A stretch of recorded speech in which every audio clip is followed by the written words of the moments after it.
In 1888, a woman's body was discovered in Bucks Row, Whitechapel. Her throat had been cut so deeply that her head was nearly severed from her body. The newspapers called her the first victim of Jack the Ripper. But to those who knew her, she was simply Polly.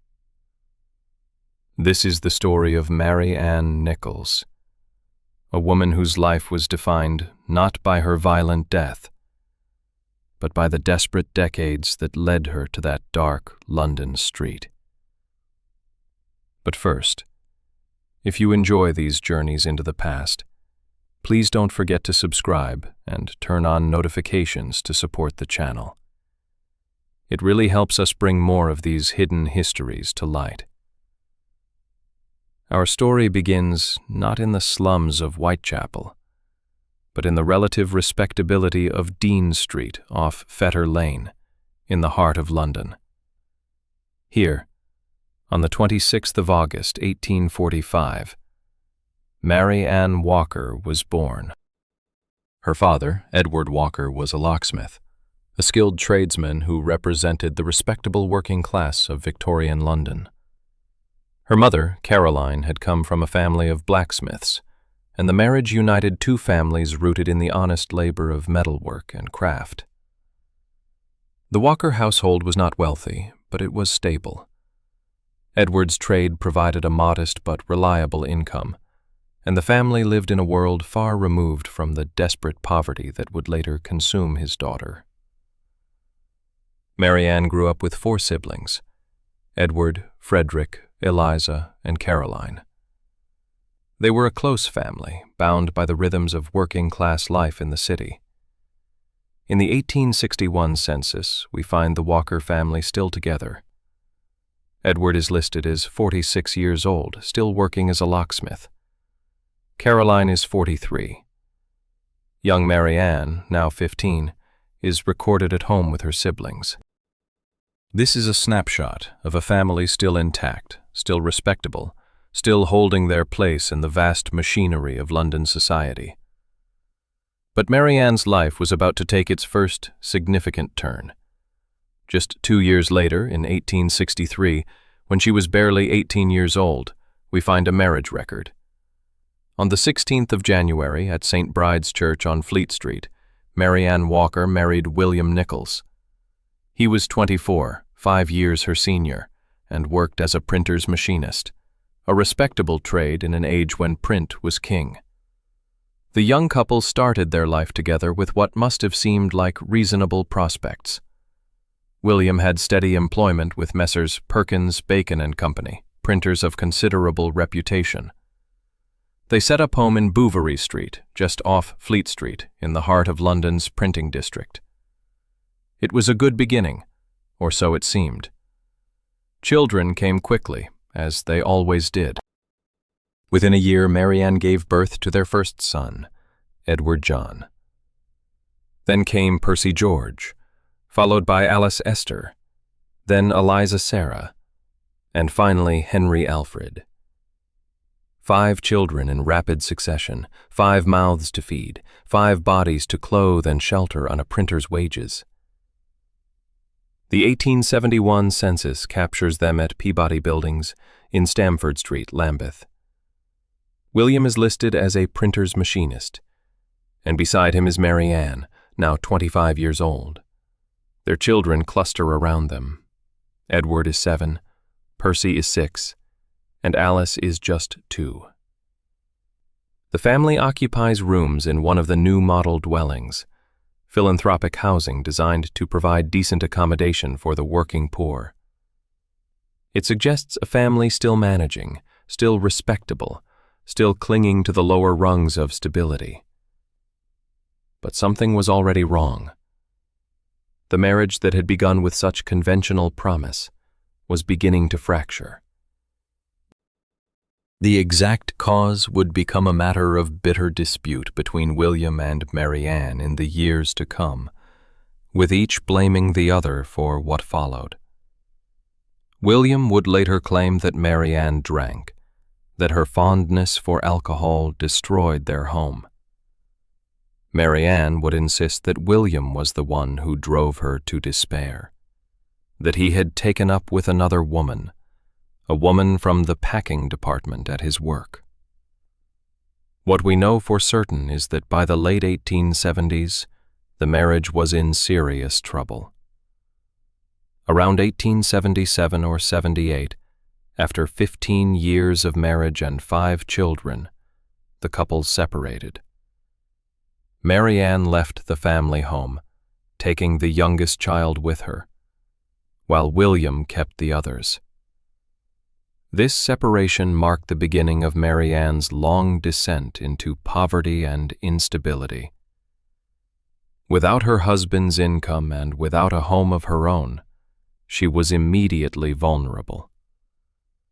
Victorian London offered few options for a woman alone.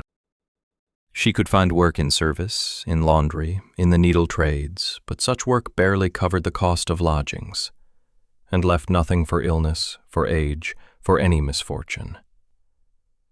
We catch glimpses of her in the 1881 census. Mary Ann Nichols, now 35, is living as a domestic servant at Rose Hill Road in Wandsworth. She is far from her children, far from the life she had known. The census lists her as married, which is technically true, but she is living in the servants' quarters of someone else's house, alone. Her employer was a man named Cowdrey, and she worked as his servant in this house in the suburbs. But domestic service, even when she could find it, was never a lasting solution for Mary Ann. The work was hard, the hours were long, and the rules were strict. Any hint of drinking, any suggestion of improper behavior, and a servant would be dismissed without a character reference, making it nearly impossible to find another position. Between 1881 and 1883, Mary Ann's life becomes harder to trace. She moves between lodging houses, between temporary positions, between various forms of poor relief. She is part of London's vast floating population of the poor, women who moved constantly, seeking work, seeking shelter, seeking any way to survive another day. Then in 1882 her father died. Edward Walker, the locksmith of Dean Street, the man who had provided his daughter with a respectable start in life, was gone. Whatever small connection to her old life remained was now severed. The family that had once gathered around Edward's workbench was now scattered, and Mary Ann was adrift in a city that showed no mercy to women alone. Around this time she briefly returned to William. The reunion was tentative, fragile, and it did not last. William later claimed that Mary Ann had left him again in the summer of 1882, returning to her habits. Mary Ann, for her part, would tell others that William had abandoned her, that he had refused to support her, that he had another woman and wanted to be rid of his legal wife. The truth, as is so often the case in these stories, likely lay somewhere between the two versions. What is certain is that by 1883, Mary Ann was living in Lambeth Workhouse, the great grey institution that represented the final safety net for London's destitute. The workhouse was a place of last resort, where the poor could receive shelter and food in exchange for hard labor and the complete surrender of their dignity and freedom. The conditions in the workhouse were deliberately harsh. The authorities believed that poverty was a moral failing, and that life in the workhouse should be so unpleasant that people would do anything to avoid it. The inmates were separated by sex, dressed in uniforms, fed on meager rations of bread and gruel, and set to work at monotonous tasks like picking oakum or breaking stones. For Mary Ann, who had once kept house in Bouverie Street and raised 5 children, who had come from a respectable family of craftsmen, this must have been a profound humiliation. But the workhouse records show us something important. Mary Ann did not simply accept her fate. In May of 1883, she absconded from Lambeth Workhouse, She walked out, leaving behind the safety of guaranteed shelter, choosing the uncertainty of the streets over the degradation of the institution. This was not unusual. Many workhouse inmates, particularly women, would abscond regularly, preferring to take their chances with casual work and common lodging houses, rather than submit to the workhouse regime. After leaving Lambeth, Mary Ann found her way to Mitcham in Surrey, where she secured a position in domestic service. For a brief period, perhaps a few months, she had work and shelter again. But domestic service required references, required respectability, required sobriety. By early 1884 she was gone from Mitcham, and we find her name appearing in the records of another institution. On the 19th of April, 1884, Mary Ann entered the Edmonton workhouse in North London. She gave her age as 37, which was accurate, and her occupation as a laundress. She stayed for several weeks, and then, once again, she absconded. The pattern was establishing itself. Workhouse, departure, casual work, failure, workhouse again. Throughout 1884 and 1885, Mary Ann moved between various workhouses and infirmaries across London. We find her at Holborn, at St. Giles, at the City of London Union. Each time she would stay for a period, sometimes weeks, sometimes months, and then she would leave, either officially discharged or simply walking out. She was becoming part of the administrative machinery of poverty, a name in ledgers, a number in statistics. One woman among thousands, moving through the institutions designed to manage the poor. But Mary Ann maintained contact with her father's family during these years. Her siblings knew where she was, at least periodically. They would later recall seeing her, speaking with her, though the visits became less frequent as time passed, and as Mary Ann's circumstances grew more desperate. She had not been completely severed from her origins. Not yet. In 1885, something changed. Mary Ann left London entirely and traveled to Wandsworth, where she found a position as a domestic servant with a family named the Cowdreys. This was not her first time working for them. She had been in their service before, back in 1881, when we found her in the census. Samuel Cowdrey was a clerk. His wife was Mary Jane, and they had children to care for. They needed help with the housework, and Mary Ann, when sober and stable, was capable and reliable. For nearly 2 years this arrangement worked. From May of 1885 until July of 1887, Mary Ann Nichols lived and worked at Rosehill Road in Wandsworth. This was the longest period of stability she had known since leaving William nearly a decade earlier. She had regular meals, a bed to sleep in, wages coming in, and the structure of a household to organize her days. Mrs. Cowdrey would later speak well of her, saying that Mary Ann was a good servant when she was not drinking. But that qualification was crucial: when she was not drinking. The problem that William had identified years before, the problem that Mary Ann herself both acknowledged and denied, had not gone away. The temptation of the gin palace, the relief that alcohol provided from the grinding anxiety and depression of her life, was always there. In July of 1887, Mary Ann left the Cowdrey household. The exact circumstances are unclear, but she left with some money in her pocket. Mrs. Cowdrey had given her clothing and had even offered to buy her a hat, suggesting that the parting was not acrimonious. Mary Ann told Mrs. Cowdrey that she was going to stay with her sister and that she would write. She seemed optimistic, perhaps even hopeful about this next chapter.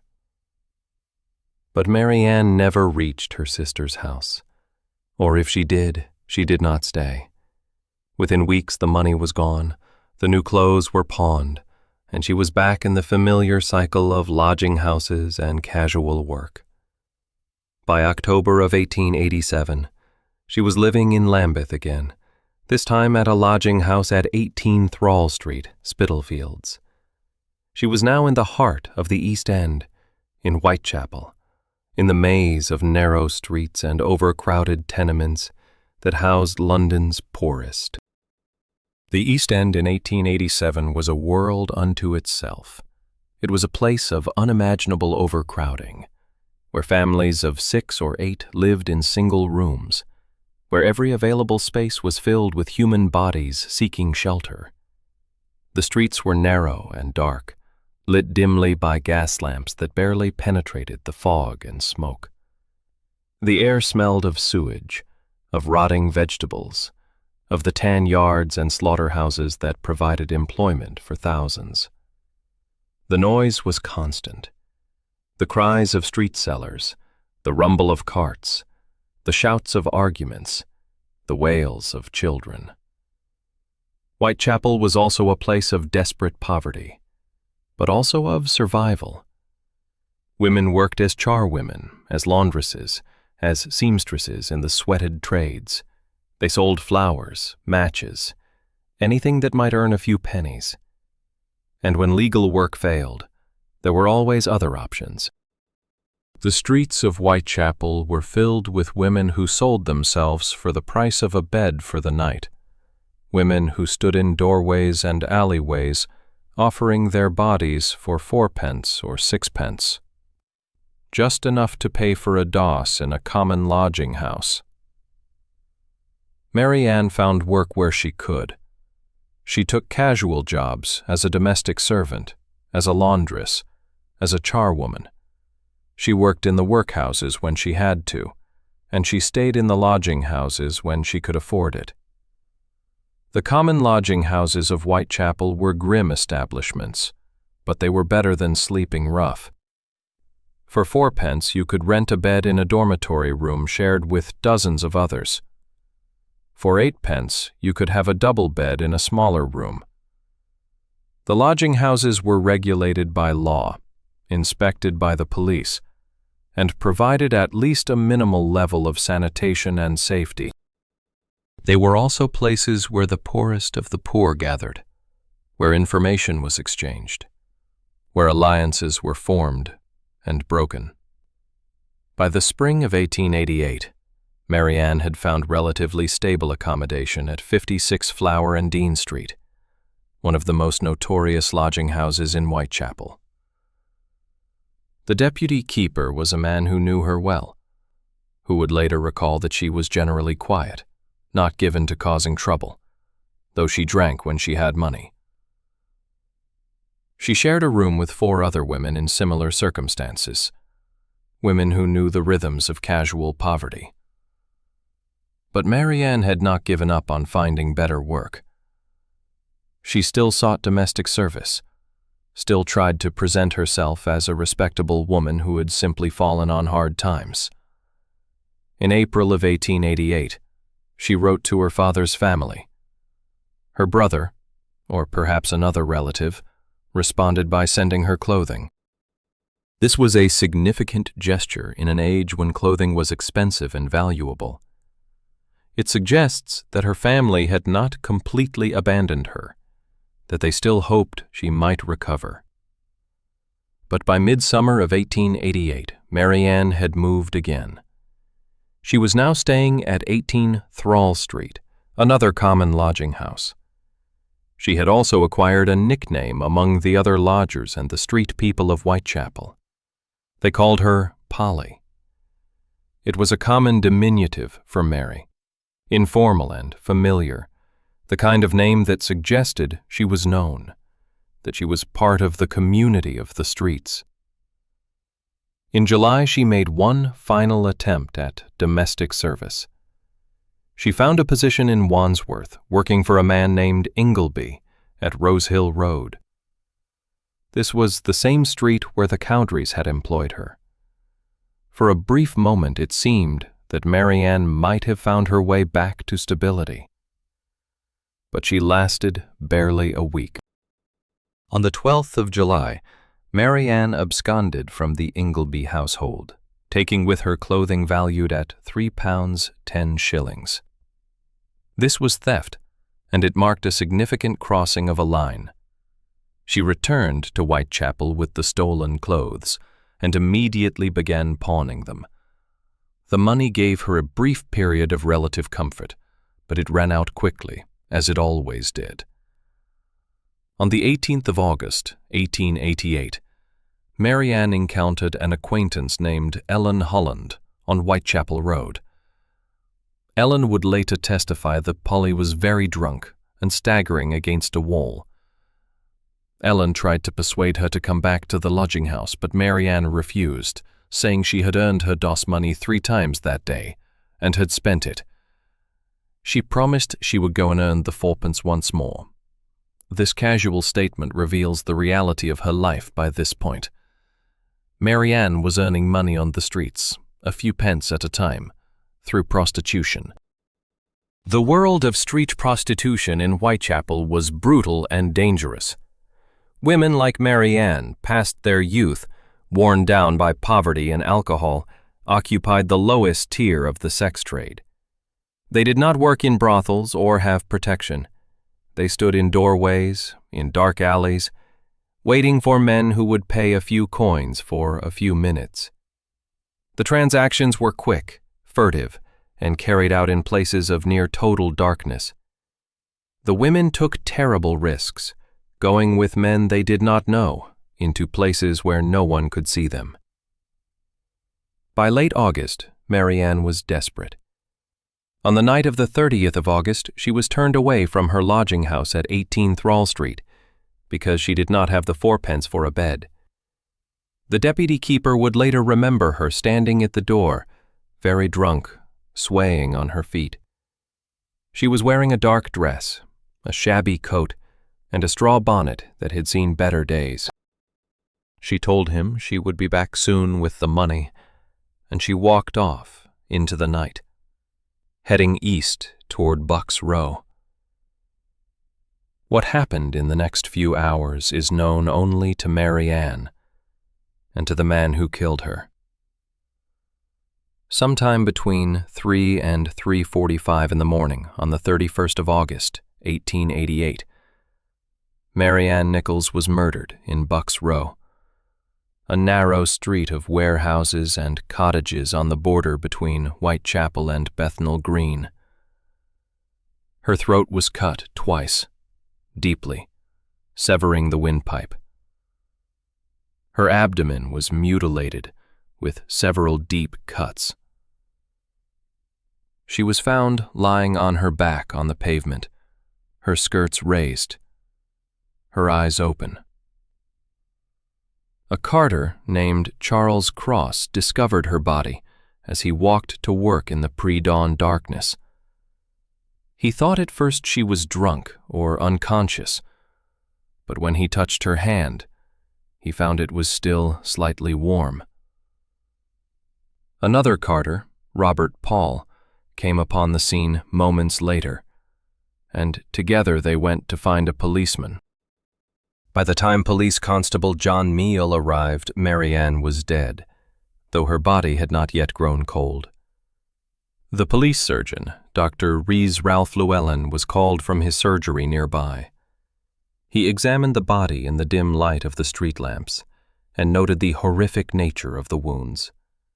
The killer had used a sharp knife and had attacked with considerable violence.